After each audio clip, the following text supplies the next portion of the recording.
утро и това е втория ни ден в Ереван. Сега се отправяме на една екскурзия из Армения и ще разглеждаме най-различни манастири. А това е мама, която днес има рожден ден. Честит рожден ден! Спасибо! Днес с мама тръгваме на целодневна екскурзия из сърцето на Армения.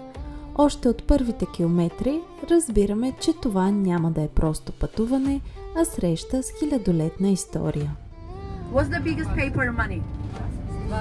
Выше, чем 20. Выше, чем... О, 100, это кто у меня? Молодцы, реально. По пътя пред нас се изправя величествената планина Арарат със своите два върха – голям и малък Арарат.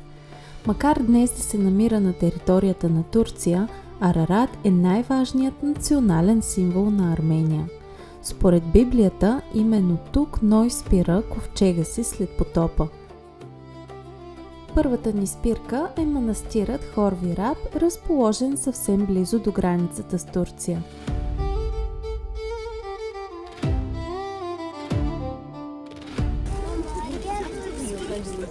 Не бойся.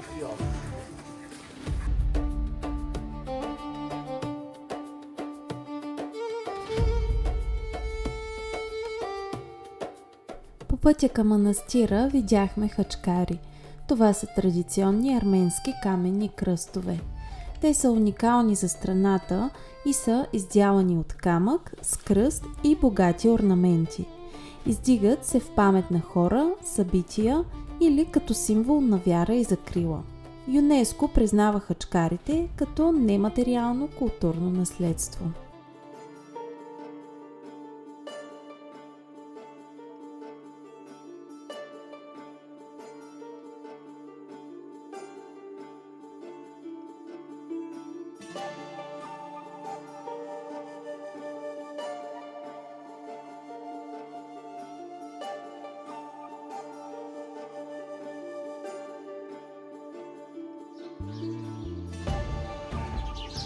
Така дойдохме до един манастир, който е много внушителен. Но тези земи са приели християнството през 301 година. Ние се взехме свещички и сега ще ги запалим.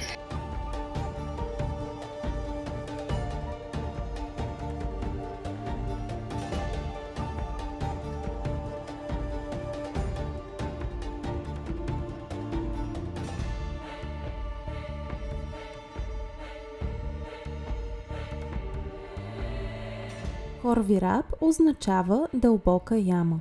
Тук през 3 век свети Григорий Просветител е бил затворен в подземна тъмница в продължение на около 13 години, защото разпространявал християнството. Именно след неговото освобождаване и изцелението на цар Тредат III, Армения става първата държава в света, приела християнството като официална религия през 301 година.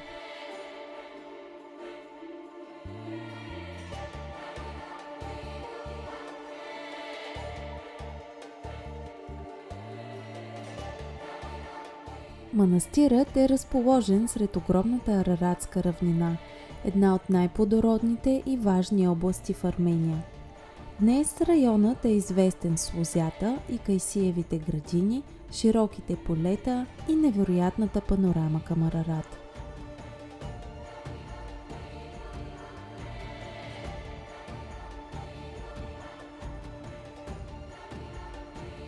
Разхождайки се из различните части на манастира, слезнахме и в тъмницата. Тясно, тъмно и много въздействащо място, което те кара да замълчиш. Мама се спуска. Мале. Ужас. Поднимитесь пока. Дайте выйти людям. Се намираме в тъмница под земята, в която свети Григорий е живял 13 години, без да яде и без да пие вода. Ето тук. Казват, че е минал всички тези изпитания, като се е молил. По онова време това място е било използвано като затвор за осъдени на смърт. Хората, хвърлени вътре, почти никога не излизали живи. Смята се, че Григорий е оцелял цели 13 години благодарение на жена от близко село, която тайно му носила храна и вода.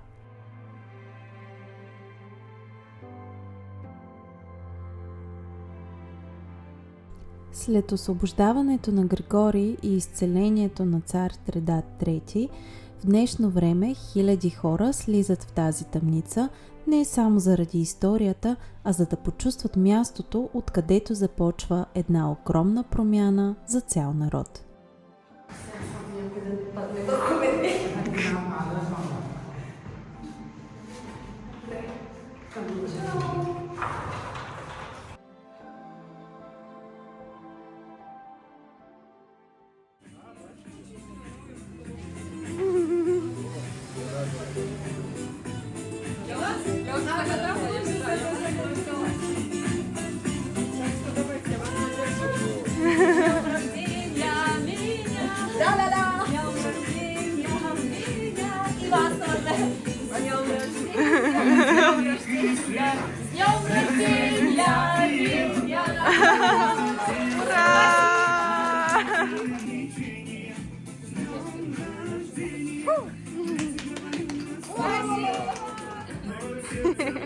Спасибо вам большое. Спасибо. Ali neke čuramo od mene.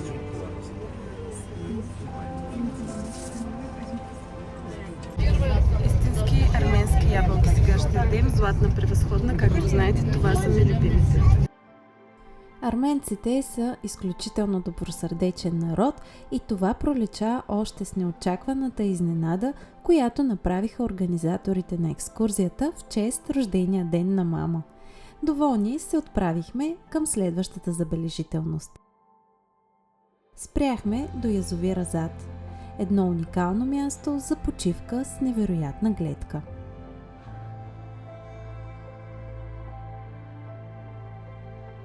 Армения е известна не само с природата си.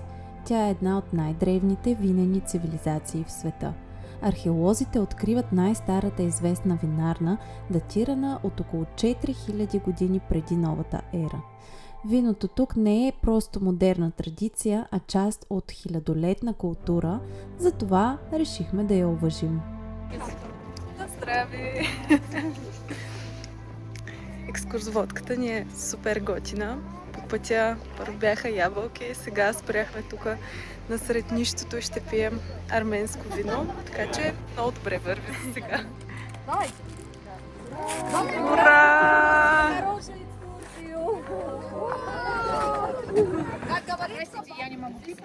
Значи виното е божествено. Трябва да се опитам.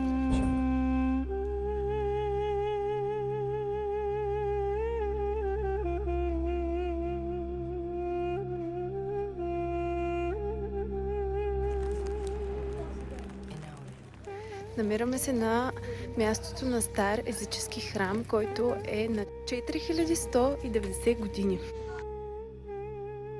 Мястото, където се намира храм Гарни, е обитавано поне от бронзовата епоха. Това означава над 4000 години история. Археологически находки доказват, че районът е бил укрепено селище, религиозен център, както и царска резиденция. Храмът, който виждаме днес, е построен през 1 век след Христа по времето на цар Тредат I. Смята се, че е бил посветен на Михър, арменския бог на слънцето и светлината. Храмът е построен в елинистичен стил, силно повлиян от гръцката и римската архитектура. Има 24 колони, които според някои историци символизират 24-те часа на деня. Гарни е единствения напълно запазен езически храм в Армения и един от малкото оцелели езически храмове в целия регион на Кавказ.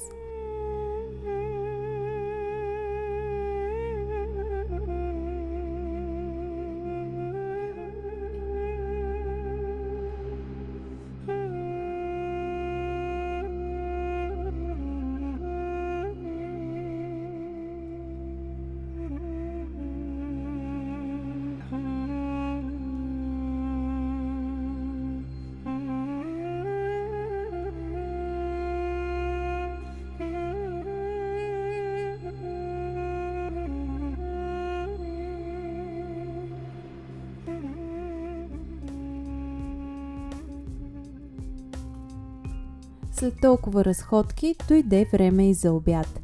Отидохме в традиционен арменски ресторант, където пред нас се приготвяше лаваш, тънкият арменски хляб. Той се пече в пещ, наречена тунир. Приготвянето му е част от всекидневието и ритуалите на местните, а самият лаваш се смята за символ на дом и приемственост. Лавашът също така е включен в списъка на ЮНЕСКО.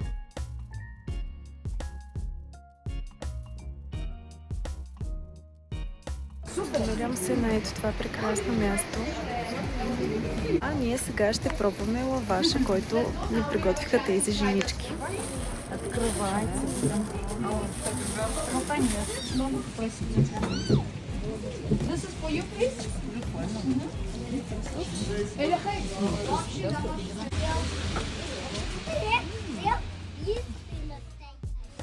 Направихме си лаваш с сиренце и всякакви зелени тревички, като лук, рукола и така нататък, и магданоз.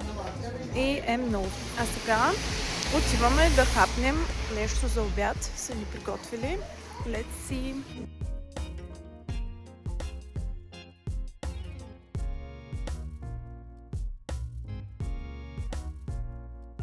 И това, което ни донесоха е следното. Оризче с сирене и гриловани зеленчуци. И лавашче. Сега е време да опитаме арменско истинско кафе, готвено на джезвей.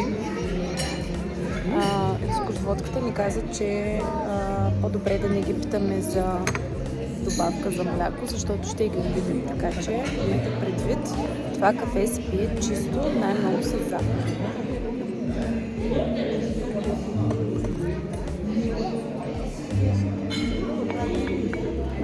Да, хубаво е. Има вкус малко на италианско даже.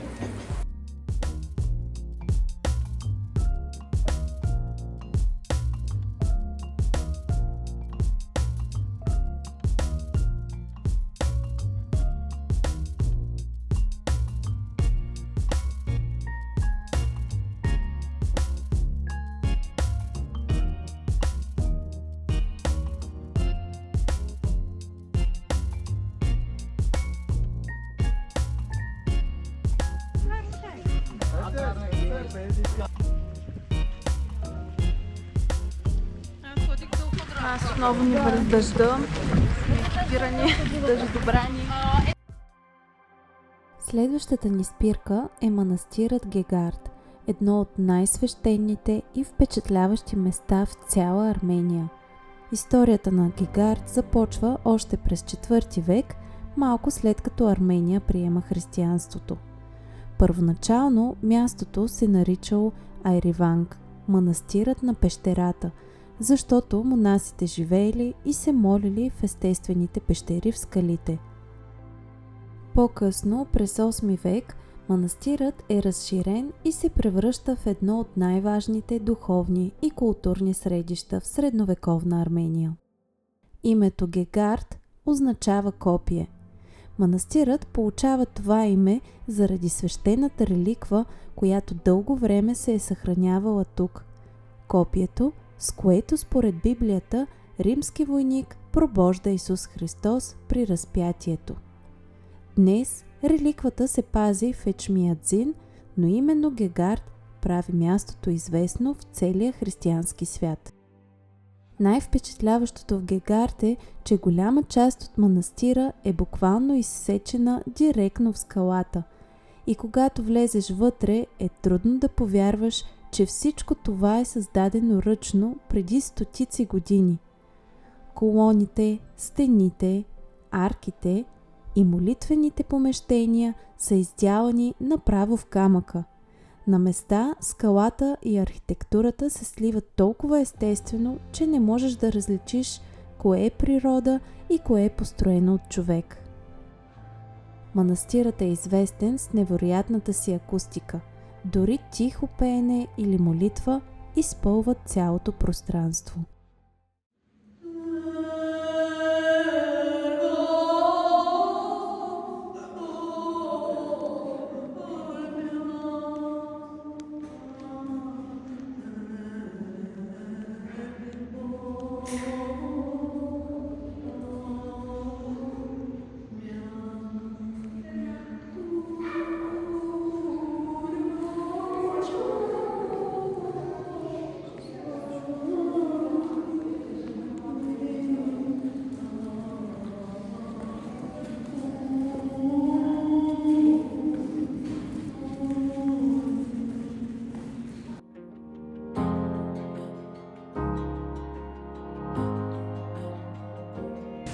Сега, дами и господа, се намираме на едно уникално място, бих казала даже чудо на природата.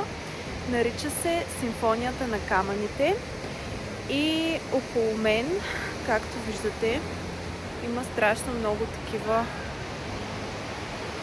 скални образования. Оттам идва и името на местността. Входа за парка е 300 драми, което е съвсем малко за това, което ще видите тук. Просто наистина уникална природа.